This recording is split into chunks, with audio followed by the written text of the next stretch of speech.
Hey everybody, this is going to be a little mini video. I had previously posted my review of The Painter and the Thief. This is going to be more of the interview I had with one of the main subjects of that documentary, and that is Barbara Kysilkova. Sorry, Barbara, if I missaid your name terribly. Blame my Americanisms. Anyway, I'm going to put here kind of the complete interview, as well as some more of her artwork so you can get a feel of what she is putting out there into the world. And hope you enjoy this.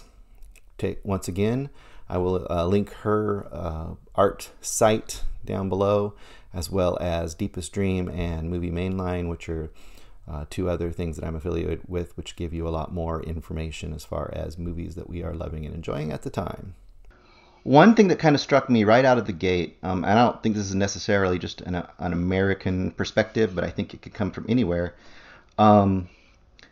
People encounter crime in their lives. You know, they get robbed, something happens to them. Most people, or many people, I would say, their first tendency is to just, either want revenge for that person or want, them to go straight to jail or whatever it might be. And in your case, your first impression, it looked like, was to reach out to this person. Tell me about that impulse. Yeah, so I guess it's kind of different whether somebody robs up your apartment or when somebody steals your paintings. Yep. Sure. It's a different situation. And, when I first got the news, when the gallerist called me and told me about that these paintings were stolen, it really did not strike me like the first emotion that went through me was not at all any anger or anything. First it was just confusement and it just did not make any sense to me. Like, why would somebody steal my paintings? I'm not the artist that is worthy to do it with. I'm not known. I'm not any big name in the art world. So why would anyone decide to break a law to get my art? It just did not make sense. But then after also talking with my boyfriend, whose first reaction was like, wow, congratulations, baby. There I actually started to understand it is indeed quite a compliment to my work, of course, that somebody just goes for getting my paintings this way. So this started to shape my whole feeling about the whole situation. And I tried really hard to feel angry, but I just could not. I don't know why, but it just did not come to my emotional equipment at that moment or at that time. It was a few months since the robbery until the trial happened. And then when I was approaching the courtroom, I came there with a certain thought that I wanted to actually approach both of the thieves and ask them to pose for me while recreating the crime scene of the thievery.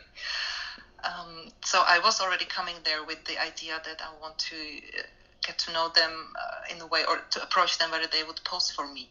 That was me as Barbora painter, but then there was more of me as a Barbora person, who of course had enormous curiosity about how do my thieves look like? Who are they? Like, I just wanted to help them to make it into a sense for me, like to understand why they did what they did. So I came to the courtroom and there was only one of the thieves, the other did not come. So that's how I met Karl Bertil. And the rest is history, right? The rest is noted. The rest you can see. Very good, very good. And some of that is answered in the documentary, but I kind of wanted to get your feel from that. Another question I have for you, this might seem kind of odd, but looking over your posts and your art, it seems like you have kind of a poetic mind for sure, an artistic mind. Recently I was watching something, and it was all about quantum mechanics. And it was, follow me here. So there's a theory in quantum mechanics that the actual viewing of something changes it. You don't have to physically act upon it to change the reality of something. And with that in mind, I mean, throughout the documentary, I was constantly thinking, well, we're watching all these events go on in your life and in Bertil's life. We are also watching them. You are having someone watch them with a camera. So how do you feel? I guess my question is, how do you feel that you yourself or the whole situation with you and Bertil was changed by it being watched?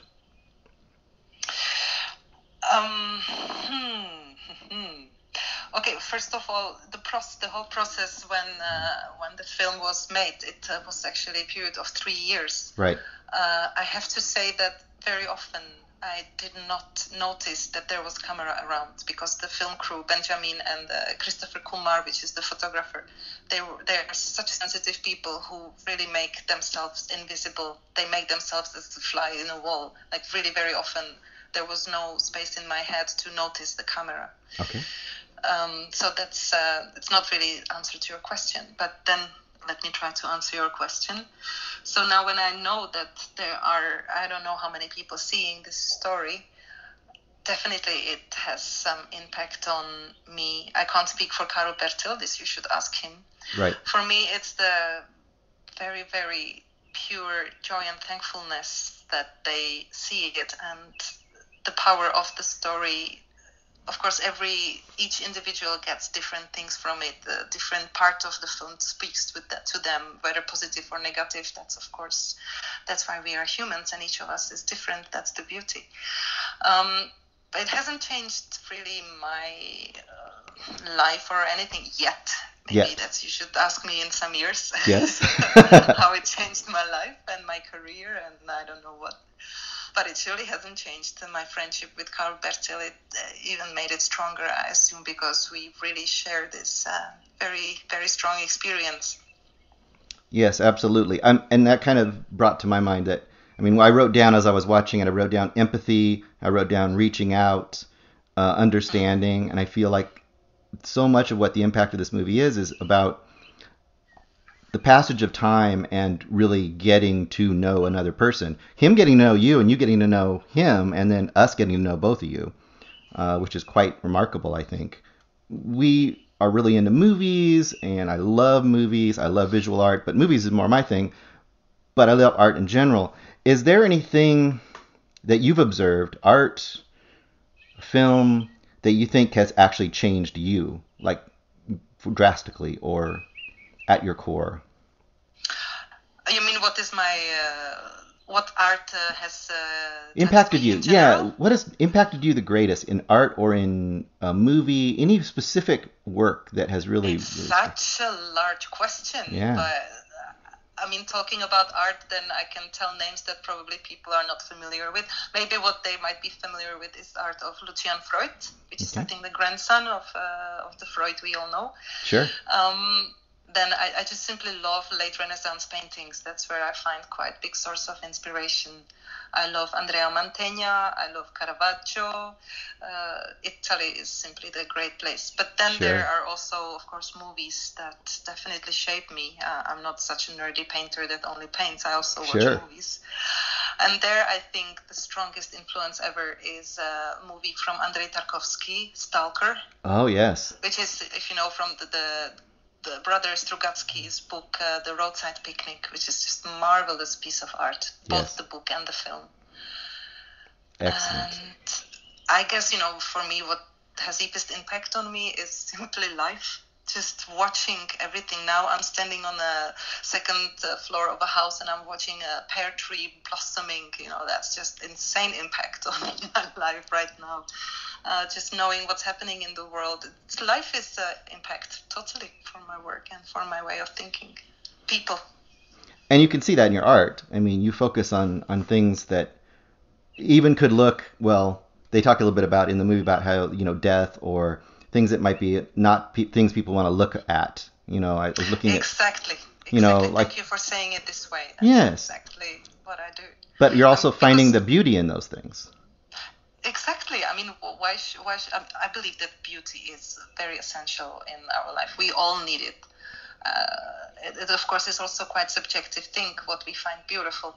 But I'm glad you mentioned this thing with the death. It's a very big part of my work, and not because I'm having some necrophilian impulses, not at all. Right. It's more about my general approach to art is the I really don't believe in art as decoration. I don't believe it necessarily has to fit the color of your sofa in the living room, the painting you put on the wall above it. I believe that art should just really bring you a few steps further, should get under your skin, and should indeed maybe make you face things you primarily refuse to see or feel uncomfortable to see. But if you give it a thought and second look and you allow it to come to you, you might just experience that it's worth it to think about, whether it's death, whether it's something darker in us. But still, there is always the light at the end of the tunnel, and that's what the art should carry as well. I hope I do in my art. Well, and the art itself is giving it a life. So something like I was looking at some of your works, like Baby, for example, which some people would not want to look at that. But you mean the baby bird? Yes. Something very, but by giving it context, giving it shape, giving it a form, and presenting it in the way you present it, you're forcing people to look at it in another context, I think. Thank you. And if I may just say a little bit more, because now I'm working on a project which spins quite a lot about death. I'm now making paintings that are inspiration of me from India, from the holy city Varanasi. There is by Ganga River, all the Hindus are coming there after they leave their bodies to be cremated. And of course it sounds like terrible, and you see these burning corpses, and everybody would think like that, or most people would find it highly uncomfortable. But you would not believe how much life there is in such place. And so that's what my paintings are now going to be about. I'm putting up a new exhibition of that theme. And I've never made such colorful paintings like I do now. And these paintings actually are from the place of pure death. But, the Hindus, they have, of course, different approach to death. They kind of they have the saving in the reincarnation belief. So for them, it's celebration. But it's just marvelous experience to see when you accept the death, how joyful life you can have. So absolutely. And that brings me to things like the Tibetan monks up in the Himalayas. Yes, right. Or if you even have Native Americans have the sky burials, if you're familiar with sky burials. Yes, I know. Yeah, so it's interesting to just in general how different cultures have taken death and not turned it into art in a sense, but it's really just that part of life, and there is a celebration as well as a mourning involved. Of course, it's always necessary, but as long as we just don't deny, because I have a problem with that. What we do, we dare to put such essential thing like death into a shelf of taboo, and that's very daring, and I don't think it's right at all. I know I'm probably losing you in a minute here. One thing I was going to say is that one thing that struck me about the documentary as well, I don't know if you're familiar with the 7-Up series. Nope. The 7-Up. I don't have time for series. Yeah, it's actually a series of documentaries where a group of children at 7 years old were followed. Every 7 years of their life, they rejoined them. Oh, I heard of it. Yes. I heard of it, actually, yeah. Yes, and I started having that feeling as I watched this movie because what I really appreciated, and maybe this is more for the filmmaker than you, but you might appreciate from your side of it, how it wasn't just, it just isn't the moment when you meet him and paint him, but it becomes a journey of two lives. Even over it's a short period of time, you see changes in those lives, and you see changes in both personalities, which I thought was very fascinating. And it must be interesting to you to look back on even the first meetings and then see where you are now. Oh, it definitely is. And the filming itself actually lasted 3 years. That is quite significant time and you see it especially on Bertil, where, his life is a roller coaster already in these 3 years. So imagine his whole life of 40 years for a roller coaster. Absolutely. It must have been. Well, for me, it hasn't changed much. I'm still just this weirdo locked in the studio painting. But of course, I did change as well, and I dare to say it's thanks to Karl Bertil too, because I just see for me, quite new aspects of humanity in the first line. Like, it's right in front of my nose, and it's brilliant. It has taught me a lot, really, and just got confirmed that forgiveness counts, and intuition does as well. That's amazing. Thank you so much. I would just like to say that as a fellow weirdo, I think the weirdos are the more interesting people. So, I think the world is full of weirdos. We all are weirdos. But a lot of people try to hide their weirdness instead of letting it blossom and planting it and letting it become its own unique type of weirdness. But that's why we do what we do, to show them that, hey, it's okay to be weird. Just embrace it. I agree. Okay, very so much so. Thank you so much for your time today. Thank you too. All right, take care. You too. Bye.